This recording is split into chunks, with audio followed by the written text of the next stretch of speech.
If you are complaining about me defending my family, you get out of this house. Um, you do know that this house belongs to my father, right? So if anyone's leaving, it's you. If your sister is so important to you, why don't you rent an apartment and live there with her and her child? I doubt whether your salary is enough to cover expense for the three of you, though. Shut up! Don't you dare make fun of me! With this, my husband slaps me on the cheek. Oh, That's what happens when you disobey me. If you don't want it to happen again, do as I say. my name is Kate, and I'm a 34 years old office worker. I currently live with my husband, Corey, and our 6-year-old daughter, Michelle. We live in an apartment which is just the right size for a family of 3. But recently, a certain individual suddenly moved in, and it has become a big problem. The certain individual is my sister-in-law, Judy. Out of the blue, she came to our house with her 3-year-old daughter. According to Judy, her husband is an abusive man who constantly harasses her at home. It seems he's physically violent too when things are rough. She said she was afraid of what would happen to her daughter if she stayed, so she came to our house. Her parents' house is in the countryside, and she doesn't want to move out of New York because her daughter just started kindergarten. Corey heard his sister's story and welcomed her into our house without any questions. Well, if that's the case, I'll be fine sheltering her for a while. This is what I thought at first. However, I gradually began to doubt whether Judy was speaking the truth. It's already been a month since she came here, but she hasn't shown any signs of preparing for divorce or looking for a new room or job. For a while, I guess it was necessary for her to take time to calm down and relax. But it's been a month. It's not wrong for me to think she should be making some kind of move. And I haven't heard whether her husband's been in touch either. I think maybe she's told Corey, so I try to ask him. But he says weird things such as, I can't tell you. It's Judy's private matters. Corey is not the only one working and financially supporting the household, and I'm actually the one managing the living expenses and making sure ends meet. So I need to know how long Judy will be staying with us. Well, to be honest, I want her to leave as soon as possible. If Corey won't do anything, I will have to speak to Judy myself. Judy, when are you getting a divorce? Have you hired a lawyer? Have you found a room? But when I ask her these questions, she replies, Oh no, I'm still too weak to go through all that. Acting like this vulnerable being all of a sudden. But she eats so much of my cooking every day and goes out at night leaving her daughter with me. Most of the time, she comes home stinking of alcohol. When I point this out to Corey, he just says, She had a tough time with her husband, repressing her, let her be, and does nothing. I had no idea because I didn't know Judy too well. But it seems Corey loves his sister too much. She is spoiled because of him. That's why she gets carried away and doesn't listen to me. Lately, I think she's gotten too used to living in our house. She's always lounging on the couch. Even before I go to work, she's there on the couch. And when I come home from work, she's still there. She doesn't help with any of the housework, leaving the aircon on, and uses our groceries for her lunch without permission. So when I came home, the groceries I was going to use for dinner are gone. Sometimes I would have to go to the supermarket again to buy more. This continues, and before I know it, 2 months has passed since Judy and her daughter first came to our house. I really can't take it anymore. Can you please talk to her as an older brother? My patience is at an end. So one day, I asked Corey to tell his sister to get her act together. What? You're going to treat my sister that poorly? She's my family. How can you say that? I let her stay here 2 months even though she's done nothing. Isn't that generous enough? 2 months is more than enough time to get divorced and work sorted out. But she stays here every day doing absolutely nothing, only to leave the house at night to go and do whatever she pleases. I'm telling you, it's just her way to relieve the stress of what she has been through. We have passed the period completely. It's time for her to move on. With this, Corey snaps back at me. Shut up! You know my sister suffered. You cold-blooded devil. Don't you have a human heart? I didn't think you were so cruel. For once, I cannot back down. Okay, then you help me with the housework. Huh? Help me with the housework. We both work. So why am I the only one doing the housework and taking care of Michelle? If you care so much about your sister, then take care of this house too. At least drive Michelle to kindergarten. You've never done anything, you know that? It's not like you're going through a rough time right now, not like your sister. So you should be capable. With this, Corey doesn't know what to say. I guess he can't talk back because everything I said is right. All he can say to me is this. Well, that's your job as a wife. Huh? What was that? Are you harassing me? You say you're upset that Judy's husband is harassing her, but it's okay for you to do the same to me? That's not what I... Can I ask you to drive Michelle from now on? Okay. The problems with my sister-in-law haven't been solved at all, but for now, I'm glad that my husband is going to help me with our daughter. But this doesn't lessen my workload as much as I thought. Michelle goes to the ballet class, and it is my job to drive her there. She goes to ballet every Saturday, and Corey says he's worried about Judy and her daughter Amy. So he says he has to stay home with them. Well, I never expected him to drive Michelle on Saturdays too. But the problem is that the house is always a mess when I return. And I'm the one who has to clean up after them.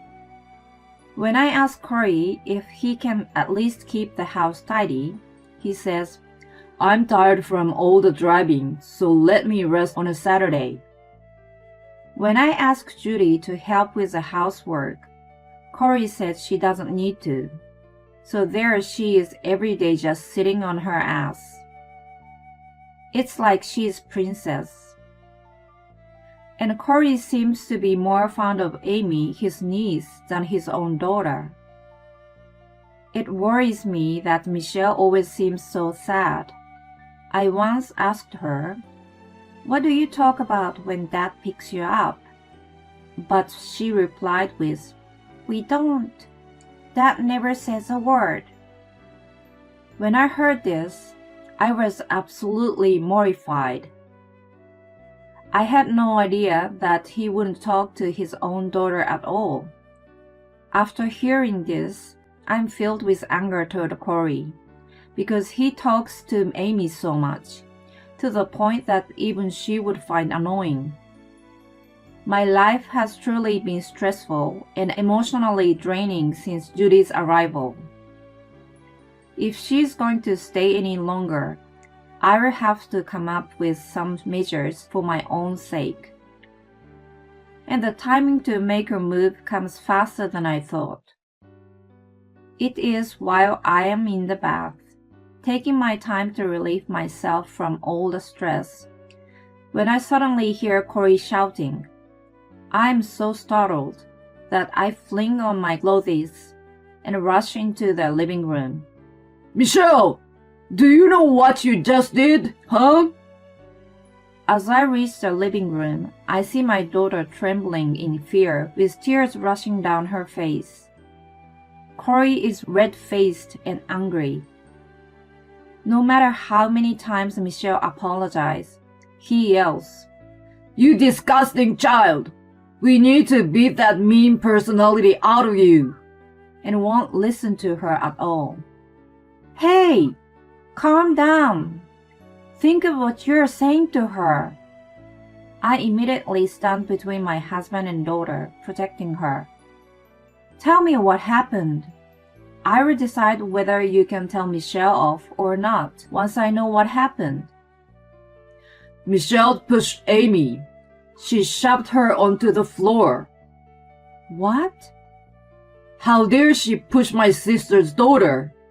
I don't remember raising such a bad girl. I can't believe it. My daughter is always kind and gentle. I can't believe she would push her cousin so violently.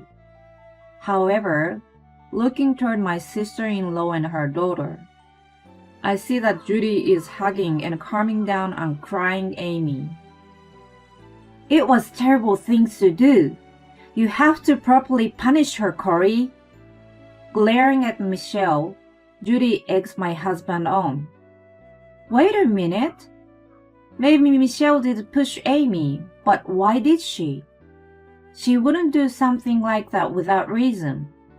With this, Corey replies, Amy wanted to read the book Michelle was reading, and then she pushed her.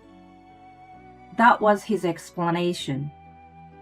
Maybe it's just me, but it feels like he's leaving out some important points. Michelle, I won't be angry, so can you tell me the truth? The book you were reading, was it pulled away from you? I asked gently, and she nods. Maybe you were trying to keep hold of it, and then Amy's hand slipped and she fell over? Michelle nods repeatedly. I turn to Corey again. That's not what you told me. Michelle was shocked by the sudden pull, so she just tried to protect herself. She didn't push Amy. Shut up!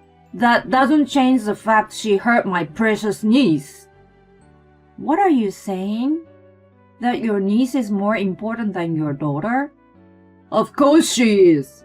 My family is the most important thing to me, which makes my sister's child precious to me as well. If you're complaining about me defending my family, you get out of this house. I'm disgusted. This man has lost it. No matter how hard I try, we'll never understand each other. You do know that this house belongs to my father, right? With this, my husband looks startled. Judy seems upset too. Huh?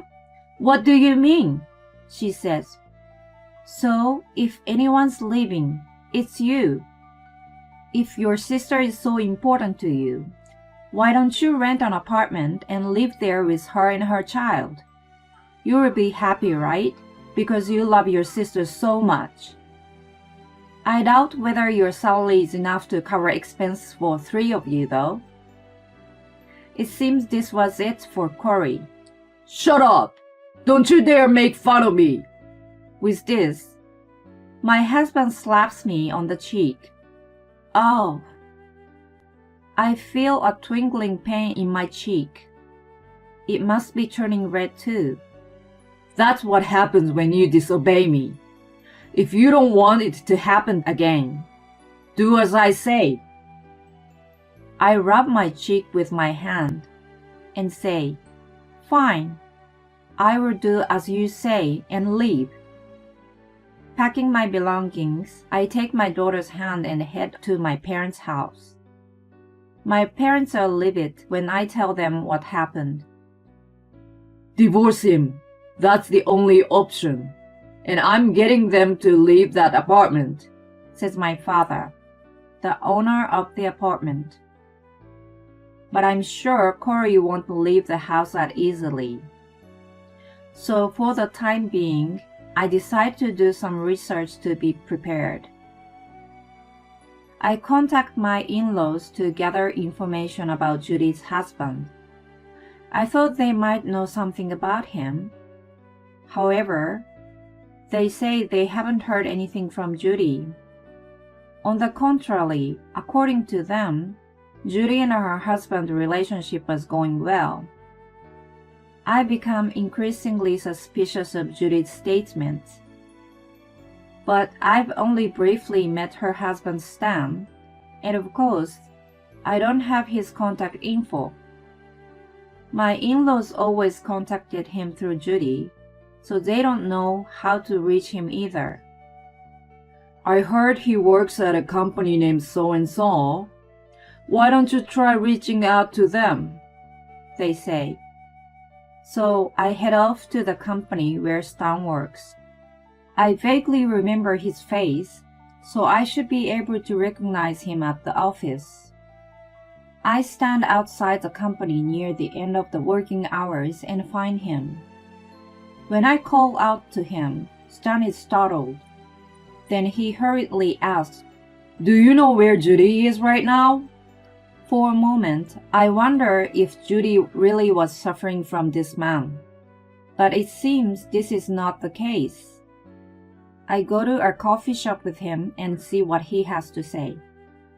Apparently, it was Judy who was the terrible one. Does Corey know about this? Well, it doesn't matter. Stan says he wants to help. So with him and my parents, we head to my house to see Corey and Judy. When she sees Stan, Judy is in shock. How? How did you find me? Judy, you know you have to pay the compensation to me, right? It turns out Judy's words were all lies, and she was actually having an affair. To top it off, Stan had already divorced her, and Judy fled to this house because she didn't want to pay him. Stan didn't know how to contact Judy's parents, and he was too busy at work to visit them in the countryside. He was about to give up, unable to do anything about the situation. Are you still going to take your sister's side? I asked Corey. Of course, it's his fault if his wife is cheating on him. He answers. Unbelievable. Great. No need for me to have any tolerance for this man anymore. I'm divorcing you, and I want you out of here as soon as possible. You are trespassing on my father's property. I've got a medical certificate, and I've filed a damage report for a slap to my cheek. I'm going to file a lawsuit against you for inflicting injury. Hearing this, Corey starts to panic. Wait a minute. You're joking, right? I'm sorry, it was all my fault. We can talk about this. Corey begs me. Judy is begging Stan to forgive her as she has no money to pay the compensation, but there is no way we would forgive them. I never withdrew the report, so my husband is arrested and has to pay a fine. I also demand a divorce and child support through my lawyer. My ex-husband now has a huge debt. Judy has nowhere to run to anymore, so she has to pay the compensation too. Their parents find out about this incident and they disown Corey, while Judy is dragged back to their house. She is now being forced to work at their farm, and all her wages go to the compensation to Stan. Most of Corey's salary is used to pay off his debt, and he seems to be living a poor life. As for me, I've moved to an apartment near my parents' house, so Corey can't suddenly appear at my door. I'm enjoying spending my days with my daughter, just the two of us. She's now in elementary school, has new friends, and seems much happier than before. I'm hoping to continue working hard to raise my precious daughter. Loving his sister too much and injuring his wife? What sort of husband is that? His parents seem decent, so I wonder why these two siblings became so monstrous. At any rate, I'm glad that Kate and Michelle are living a peaceful life now. I hope they continue to live happily together. Thanks for sticking around until the end. Please subscribe to our channel if you enjoyed this video, and see you in the next one.